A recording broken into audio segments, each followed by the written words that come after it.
Good morning, and I'm very much looking forward to sharing our experience with Fairburn. We have been operating at a commercial scale for over 10 years, so indeed there is commercial scale CCS. Moving to the next slide. I had to arm wrestle with the lawyers and I lost, so you've got your eye test this morning. Really quickly scan it if you're going to invest in our company. Okay, next two slides quick, and then we'll get to the meat here. They only get better from here. I don't know. Okay, about Cenovus. Gary quickly mentioned that we're a recent spin-off of Encana, who's a very large natural gas producer. We're an integrated oil company based in Calgary, and what's at our core is extensive assets in oil with a lot of growth potential there in northern Alberta, and some established natural gas and oil production that allows us to fully fund our growth. We've also got half ownership with ConocoPhillips operating 2 refineries in the States.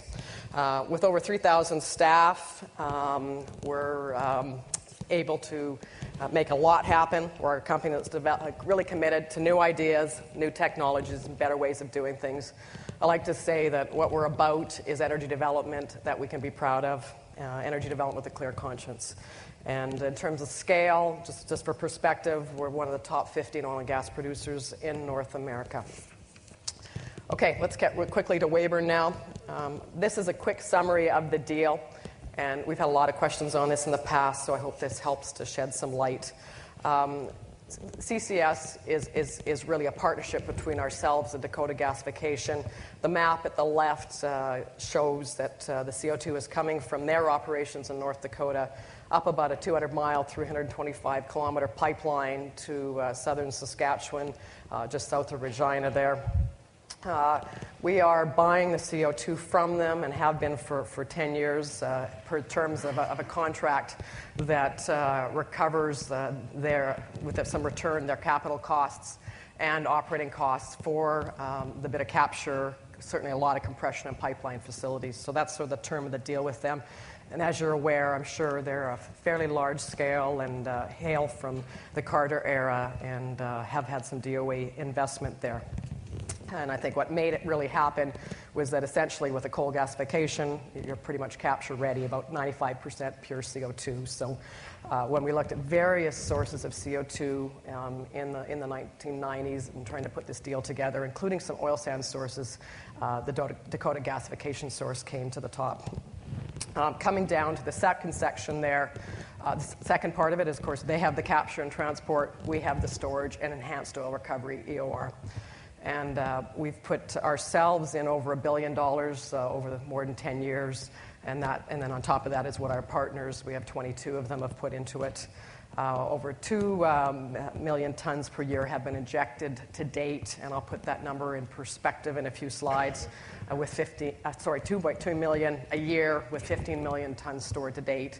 We have the potential of taking that up to about 55 million tons with further enhanced oil recovery and if the carbon price is right in the future.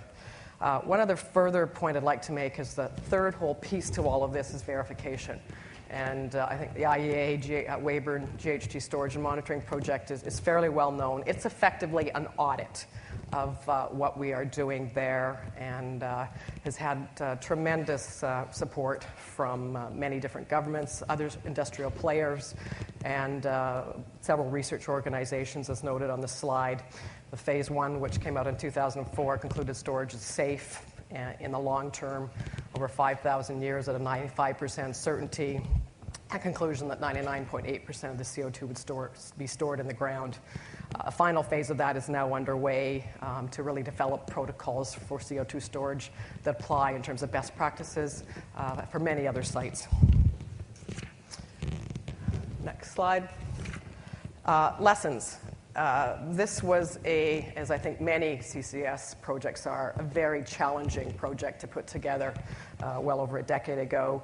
It took, starting from, right from internally, a lot of corporate championship, 10 years, starting from the very beginning in 1990, 5 board meetings, thousands of hours. Fortunately, we started with a really good world-class oil reserve. Took a lot of convincing to get all the partners there. The key thing, of course, was having the right CO2 supply. And we'd like to term it the 4 Ps of CO2 supply. The right purity, high, which then obviously links to an economic price, the high pressure that you need to inject into an enhanced oil recovery application, and proximity. And I think it certainly helped as well that the Saskatchewan government was enabling in terms of the royalty structure. There was no other government support of this project. It kind of predated any interest in CCS. So one thing I think that has been interesting about this is that if we look at that plot, to that picture on the right-hand side there, Weyburn really represents kind of that niche area at the bottom there in terms of sort of opportunity size and kind of an acceptable CO2 delivered costs where you can have value-added application as well. So all up, it becomes economic. But again, I say that's relatively a niche, and I think indeed, as the other panelists will probably come to, the big challenge and the big opportunity is in the lower purity sources like coal and other combustion, which are much larger volumes, but capture costs there are much higher as well. And so that's where the challenge is financially. One further suggestion is sort of alluded to at the bottom, near the bottom of the slide. We have an operation for about 10 years, and it's interesting through the technology advances, and there's been hundreds of tours to Weyburn. I think we're still in the point, and we do see some positive signals where perhaps there might be some recognition of the environmental benefits that accrue to the project through some of the clean energy dialogue and the like between our nations. That's very important given the other cross-border projects that are being talked about. Next slide. Maybe some of the hesitancy with respect to acceptance of the environmental benefits on Weyburn through offsets has been related to the cross-border aspect, but perhaps some of the rest of it might be due to the fact that it's the linkage to enhanced oil recovery. And I just wanted to bring some perspective on this. What we're showing here is a life cycle GHG chart from wells to wheels. The lighter color in blue there representing the combustion piece, the top purple being the wheels to tanks, so really the production and refining end of it. And if we compare Weyburn at the left with similar crudes in terms of density, API gravity, like Arab Medium and Nigerian Bonny Light, once we take the CO2 sort of net sequestration storage off, we're essentially eliminating the production refining part of that oil. And so I think there's a lot to be said that it does make quite an impact. To put the impact further into perspective, with that 2.2 million tons of CO2 that we're storing, and it is done in a closed circuit process. The CO2 is injected underground through wells with some water, moves through the reservoir, and with those high pressures essentially mixes, then is recovered up through wells, and then that CO2 and water is all recycled around. This 2.2 million tons a year is effectively similar to, or equivalent to, next slide, 3,200 megawatt wind farm, or just over 2,000 wind turbines. So just putting the scale in perspective. Next slide.